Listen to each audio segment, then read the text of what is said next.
Welcome to Spain News.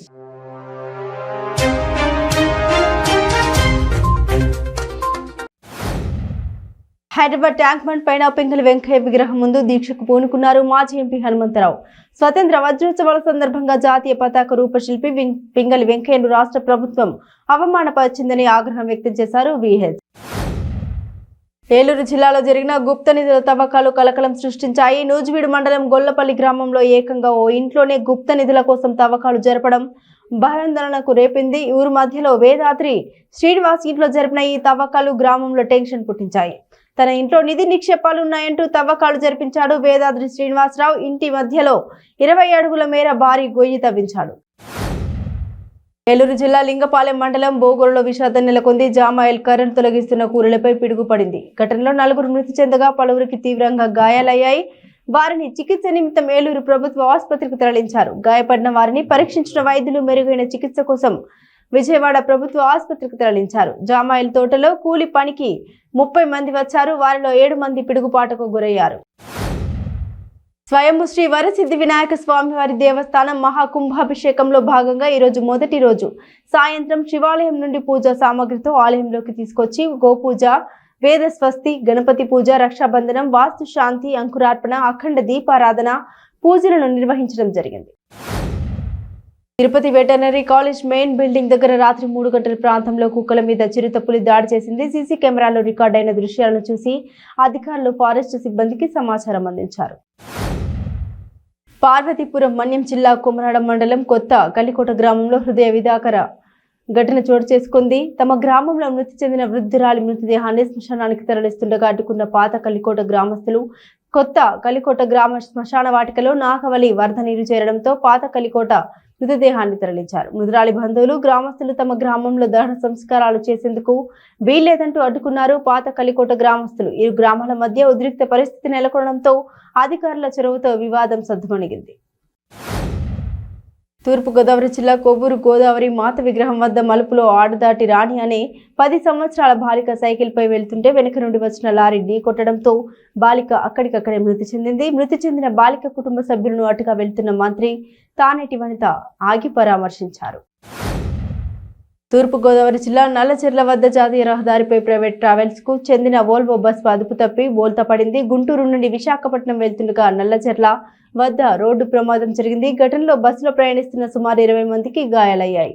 Highway పోలీసులు సంఘటన స్థలానికి చేరుకొని గాయపడ్డ వారిని ఆసుపత్రికి తరలించారు. బస్సు డ్రైవర్ పోలీసులకు లొంగిపోయినట్లు సమాచారం. ప్రజల సంక్షేమమే బీజేపీ ప్రభుత్వ లక్ష్యమని కేంద్ర విదేశీ వ్యవహారాల శాఖ సహాయక మంత్రి మురళీధరన్ అన్నారు. విశాఖ పర్యటనలో భాగంగా కేంద్ర ప్రభుత్వ పథకాల లబ్ధిదారులతో ముఖాముఖి కార్యక్రమంలో మంత్రి పాల్గొన్నారు. పథకాలు అందుతున్న తీరును లబ్ధిదారులతో మాట్లాడి తెలుసుకున్నారు. మంత్రి అనేక సంక్షేమ పథకాలను ప్రజలకు అందించే ప్రయత్నం ప్రధాని మోదీ చేస్తున్నారని మంత్రి మురళీధరన్ తెలిపారు. రక్తదానం మరొకరికి ప్రాణధనమని మంత్రి తలసాని శ్రీనివాస్ యాదవ్ అన్నారు. వజ్రోత్సవాల్లో భాగంగా హైదరాబాద్ సనత్ నగర్ వెల్ఫేర్ గ్రౌండ్ లో బుధవారం రక్తదాన శిబిరాన్ని మంత్రి ప్రారంభించారు. దేశానికి స్వాతంత్ర్యం వచ్చి 75 సంవత్సరాలు పూర్తవుతున్న సందర్భంగా 75 మంది దాతలు రక్తదానం చేశారు. మంత్రి మాట్లాడుతూ అనేక మంది వీరుల త్యాగాల ఫలితంగానే విశాల భారతావని ఏర్పడింది. స్వాతంత్ర్య పోరాట వీరుల త్యాగాలను స్మరించుకుంటూ ఈ నెల 8 నుండి 22వ తేదీ వరకు ముఖ్యమంత్రి కేసీఆర్ ఆదేశాల మేరకు తెలంగాణ ప్రభుత్వం ఆధ్వర్యంలో వజ్రోత్సవాలు నిర్వహిస్తుందని అన్నారు. రాష్ట్రంలో వైఎస్ఆర్సీపీ ప్రభుత్వం అమలు చేస్తున్న సంక్షేమ పథకాల ద్వారా లబ్ధి పొందుతున్న అన్ని వర్గాల ప్రజలు సీఎం వైఎస్ జగన్మోహన్ రెడ్డిని రాబోయే కాలంలో కూడా సీఎంగా ఎన్నుకుని ఆశీర్వదించాలని మాజీ మంత్రి ఆచంట ఎమ్మెల్యే చెరుకువాడ శ్రీ రంగనాథరాజు అన్నారు. పశ్చిమ గోదావరి జిల్లా పోడూరు మండలం గుమ్మలూరు గ్రామంలో ఆయన ఆధ్వర్యంలో గడప గడపకు మన ప్రభుత్వం కార్యక్రమం ఉత్సాహంగా సాగింది. గ్రామ ప్రజలు అడుగడుగున ఎమ్మెల్యేకు ఘన స్వాగతం పలికారు. సిపిఐ పార్టీ జిల్లా 3వ మహాసభల్లో రాష్ట్ర కార్యదర్శి చాడ వెంకటరెడ్డి పాల్గొన్నారు. ఈ సందర్భంగా ఆయన మాట్లాడుతూ మునుగోడులో 5 సార్లు సిపిఐ పార్టీ గెలిచిందని, మునుగోడులో పోటీపై అందరితో చర్చించి మా నిర్ణయం తీసుకుంటామని చాడ తెలిపారు. రాజగోపాల్ రెడ్డి స్వార్థం కోసమే ఈ ఉప ఎన్నిక వచ్చిందని ఆయన ఎద్దేవా చేశారు. 19, 20 తేదీల్లో జరిగే రాష్ట్ర కమిటీ మీటింగ్లు చర్చించి భవిష్యత్ ప్రణాళిక ప్రకటిస్తామని వెంకటరెడ్డి పేర్కొన్నారు. జనగామలో హైటెన్షన్ వాతావరణం నెలకొంది. బీజేపీ టీఆర్ఎస్ పోటాపోటీ ప్రచార హోర్డింగ్స్ ఏర్పాటు చేశారు. బండి సంజయ్ కు సవాలు విసురుతూ టీఆర్ఎస్ హోర్డింగ్స్ వెలిశాయి. జనగామలో అడుగు పెట్టాలంటే నీతి ఆయోగ్ సిఫారసు చేసిన నిధులు తీసుకురావాలని డిమాండ్ చేస్తూ హోర్డింగ్స్ పెట్టారు. హోర్డింగ్లు ఎమ్మెల్యే ముత్తిరెడ్డి ఏర్పాటు చేశారు. ఇరు పార్టీల ఫ్లెక్సీలతో జనగామలో టెన్షన్ వాతావరణం నెలకొంది.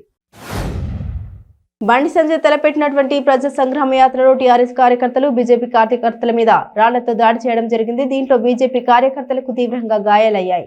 దీనికి నిరసనగా మెట్పల్లిలోని బస్సు డిపో వద్ద బీజేపీ పట్టణ అధ్యక్షుడు బొడ్ల రమేష్ ఆధ్వర్యంలో సీఎం కేసీఆర్ దిష్టిబొమ్మను దగ్ధం చేయడం జరిగింది. ఖమ్మం జిల్లా తిరుమలాయపాలెం మండలంలో పలు దేవాలయాల్లో దొంగలు చోరీకి పాల్పడ్డారు. ఏలువారిగూడెం, పిండిప్రోలు, దమ్మాయిగూడెం గ్రామాల్లోని దేవాలయాల్లో హుండీ పగలగొట్టి నగదు ఎత్తుకెళ్లారు దుండగులు. అర్ధరాత్రి ఆలయంలోకి ప్రవేశించిన దుండగులు అక్కడ ఉన్న సీసీ కెమెరాల వైర్లను కట్ చేసి మరీ దొంగతనం చేశారు. స్థానికుల ఫిర్యాదు మేరకు కేసు నమోదు చేసిన పోలీసులు దర్యాప్తు చేపట్టారు. కడప నగర శివార్లోని పబ్బపురం హైవే వద్ద రోడ్డు ప్రమాదం జరిగింది. కారును లారీ ఢీకొన్న ఘటనలో కారు నుజ్జునుజ్జైంది. కారులో కడప వాసులు ప్రయాణిస్తున్నారు. విషయం తెలియగానే కడప తహసీల్దార్ గంగయ్య, కడప డీఎస్పీ వెంకట శివారెడ్డి పోలీసులు సంఘటన స్థలానికి చేరుకొని కారు నుండి బాధితుల్ని బయటకు తీశారు. మహిళ మృతి చెందగా మరో ముగ్గురికి తీవ్రంగా గాయాలయ్యాయి. పోలీసులు సంఘటన స్థలానికి చేరుకొని కేసు నమోదు చేసి దర్యాప్తు చేపట్టారు. రాష్ట్ర వైద్య ఆరోగ్య శాఖపై ముఖ్యమంత్రి వైఎస్ జగన్మోహన్ రెడ్డి బుధవారం సమీక్ష సమావేశం నిర్వహించారు. ఈ సమావేశంలో సంబంధిత మంత్రులతో పాటు ఉన్నతాధికారులు పాల్గొన్నారు. ఈ సందర్భంగా ఆయన మాట్లాడుతూ రాష్ట్రంలో ప్రజలకు ఎటువంటి ఇబ్బంది రాకుండా వైద్య సేవలు అందే విధంగా చూడాలని ఆదేశించారు. తెలంగాణ రాష్ట్రంలో పార్టీని నడిపిస్తున్న వారు, పర్యవేక్షణ చేస్తున్న వారి వల్లే కాంగ్రెస్ లో కల్లోలానికి కారణమని కాంగ్రెస్ పార్టీ సీనియర్ నేత మరి శశిధర్ రెడ్డి వ్యాఖ్యానించారు. రాష్ట్రంలో జరుగుతున్న పరిణామాల్ని అధిష్టానానికి తప్పుడు సమాచారం ఇస్తున్నారు. రేవంత్ రెడ్డి పీసీసీ చీఫ్ గా ఉంటూ పార్టీకి నష్టం చేసే పనులు చేస్తున్నారన్నారు. ఇన్ఛార్జ్ మాణిక్యం ఠాగూర్ రేవంత్ కి ఏజెంట్ గా పనిచేస్తున్నాడని ఆయన ఆరోపించారు.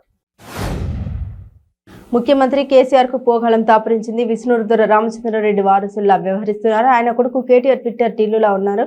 ప్రజా సమస్యలపై పట్టింపు లేదని బీజేపీ అధ్యక్షుడు బండి సంజయ్ మండిపడ్డారు. సమస్యలపై ప్రశ్నిస్తే రైతులకు బేడీలు వేసి జైలుకు పంపిస్తున్నారు. నిరుద్యోగులపై కేసులు పెడుతున్నారు. హత్యలు చేయించేందుకు వెనకాడడం లేదు. ఆడబిడ్డలపై అత్యాచారాల కొడుగడుతున్నారు. అందుకే కేసీఆర్ నిరంకుశ పాలనను బొంద పెట్టడానికే ఈ ప్రజా సంగ్రామ యాత్ర చేస్తున్నామని బీజేపీ రాష్ట్ర అధ్యక్షుడు బండి సంజయ్ ధ్వజమెత్తారు. నల్గొండ జిల్లా మునుగోడు నియోజకవర్గంలో ప్రజాప్రతినిధులు జోరుగా పార్టీ కండువాలు మారుస్తున్నారు. మునుగోడులో టీఆర్ఎస్ నుండి బీజేపీలోకి భారీ చేరికలు జరిగాయి. చండూరు మండలంలోని పలు గ్రామాల టీఆర్ఎస్ కాంగ్రెస్ సర్పంచ్లు బీజేపీలోకి చేరారు. హుజురాబాద్ ఎమ్మెల్యే ఈటెల రాజేంద్ర సమక్షంలో చేరికలు జరిగాయి. చొప్పరివారిగూడెం, దోనిపాముల, నిర్మెట, తుమ్మలపల్లి కస్తాలకు చెందిన టీఆర్ఎస్ సర్పంచ్లు హైదరాబాద్ లో ఈటెల రాజేంద్ర సమక్షంలో బీజేపీలోకి చేరారు. పారిశ్రామికంగా రాష్ట్రం అభివృద్ధి చెందుతుంటే ప్రతిపక్ష నేత చంద్రబాబు నాయుడు ఓర్వలేకపోతున్నారని, అందుకే అభివృద్ధిని అడ్డుకునే ప్రయత్నం చేస్తూ ఇష్టానుసారం విమర్శలు చేస్తున్నారని ఏపీ పరిశ్రమల శాఖ మంత్రి గుడివాడ అమర్నాథ్ మండిపడ్డారు. గతంలో అవకాశం ఇచ్చినా ఆయన ఏం చేయలేకపోయారు. కానీ ఇప్పుడు మేం ప్రజా సంక్షేమం, అభివృద్ధి లక్ష్యంగా పనిచేస్తున్నాం. వనరుల్ని గుర్తించి రాష్ట్రాన్ని దేశ విదేశాలకు ప్రమోట్ చేస్తున్నాం. అయినా కూడా భరించలేక ఇష్టానుసారం విమర్శలు చేస్తున్నారని ఆరోపించారు. 9 నెలలు తిరగకుండానే ఈ దేశంలో ఒక ప్రాంతీయ పార్టీ నేత ముఖ్యమంత్రిగా పదవిలో కూర్చున్న ఏకైక నాయకుడు స్వర్గీయ ఎన్టీఆర్ అని మాజీ మంత్రి దేవినేని ఉమామహేశ్వరరావు కొనియాడారు. ఫిలదెల్ఫియాలో ఘనంగా ఎన్టీఆర్ శత జయంతి ఉత్సవాలు ప్రారంభమయ్యాయి. సినీ రాజకీయ రంగాల్లో ఎన్టీఆర్ ఘన విజయాలు, తెలుగు వారికి ఆయన చేసిన సేవ గుర్తు చేసుకుని సభికులు ఆనందించారు. యావత్ సభ ప్రాంగణం జోహార్ ఎన్టీఆర్ అనే నినాదంతో మారుమ్రోగింది. 800 మీటర్ల జాతీయ జెండాను 800 మంది కేంబ్రిడ్జ్ విద్యార్థులు భారీ ర్యాలీ నిర్వహించి సైదాబాద్ లో అందరినీ అబ్బురపరిచారు. దేశ స్వాతంత్ర వజ్రోత్సవ వేడుకల్లో భాగంగా సైదాబాద్ కరణ్ భాగ్ లోని కేంబ్రిడ్జ్ ఉన్నత పాఠశాల నుండి ప్రారంభమైన ర్యాలీని సైదాబాద్ ఇన్స్పెక్టర్ ప్రారంభించారు. దేశభక్తుల వేషధారణలతో, జాతీయ చిహ్నాల ప్రదర్శనలు, నినాదాలతో ర్యాలీ ఉత్తేజభరితంగా సాగింది.